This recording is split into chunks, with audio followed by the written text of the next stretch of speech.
I'm Mary Valamides, and I'm going to go over the Kindergarten Mathematics 6 weeks curriculum preview with you.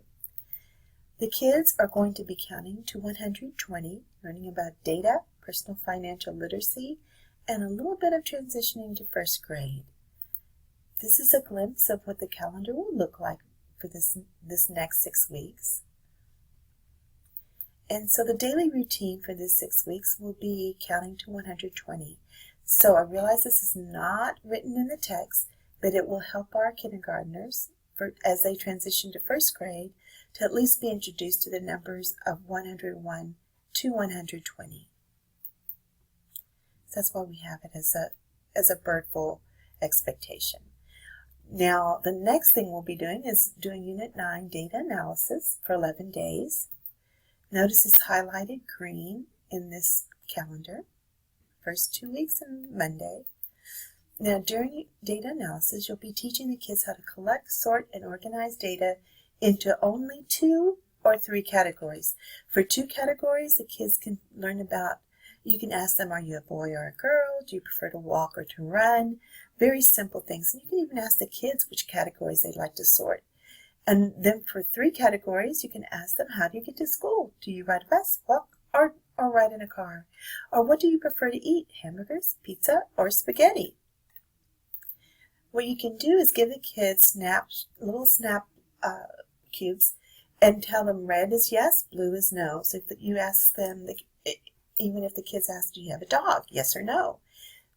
They can have these little snap cubes in a bag or in a baggie, and then they build their bar graph. A nice activity to do in making bar graphs is you can just get a floor graph using a vinyl tablecloth and marking the red grid or the blue grid, whatever color you want it to be, either with colored tape or with a marker. And then have the kids actually put their shoes. Do their shoes have Velcro? Are they tied? Or do they slip on? K.8b also says to use data to create real object and picture graphs. So earlier when we used the shoes, we were doing a real object graph. Here you have an example of both. On the left side, real object graph with apples, but on the right side we have a picture graph. So the kids can see how to compare these different fruits. Then an extension of that is K.8c, where you draw conclusions from the real object and picture graphs. So here you could say, which one of these 3 fruits do the kids seem to like the most? And of course it would be apples. Which one do they seem to like the least? Oranges. Have the kids make up their own questions if they would like.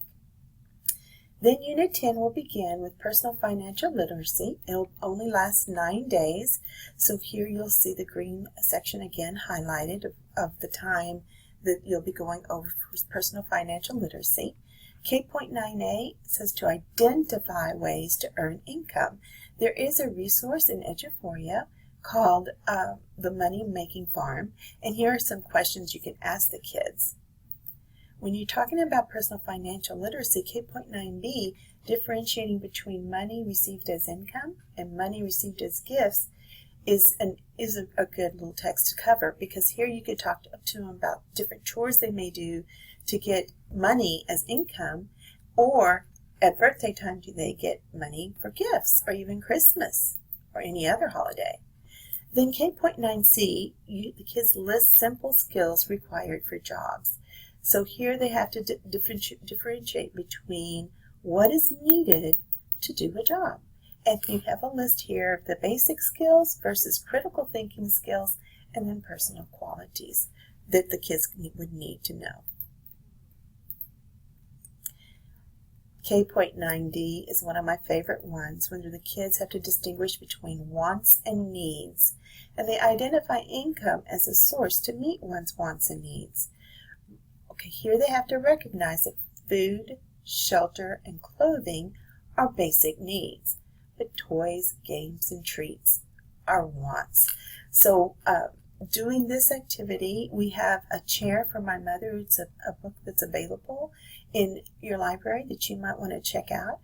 It's also available in the YouTube form in a video so that you can click on it and there is a person reading this book for you. And it only takes 8 minutes, and there's also a book talk for 1.5 minutes.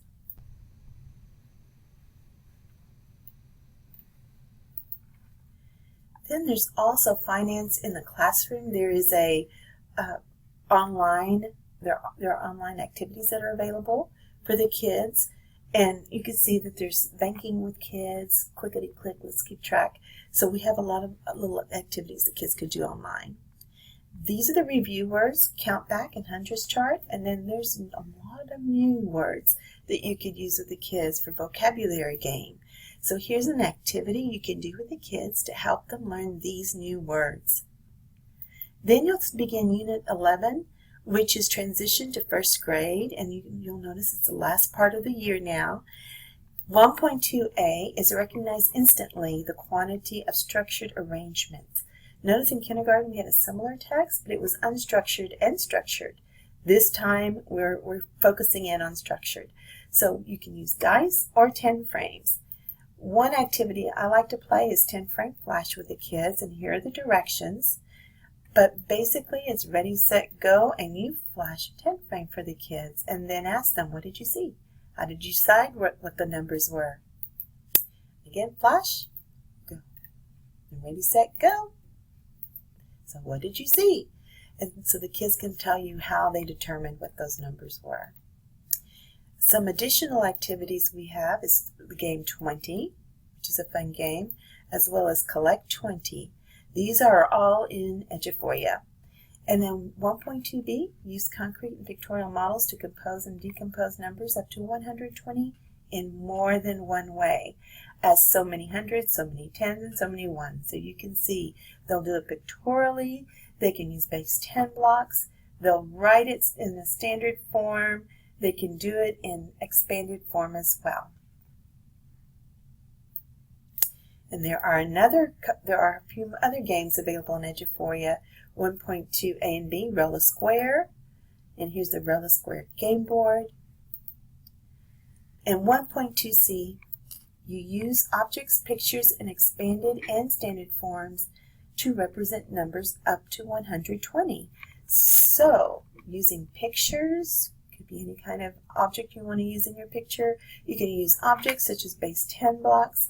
And again, this is the standard form, and this is the expanded form. When you count from 101 and 120, please be sure not to use the word and. In other words, don't say 101 or 120, because in 4th and 5th grade, that and designates a decimal point.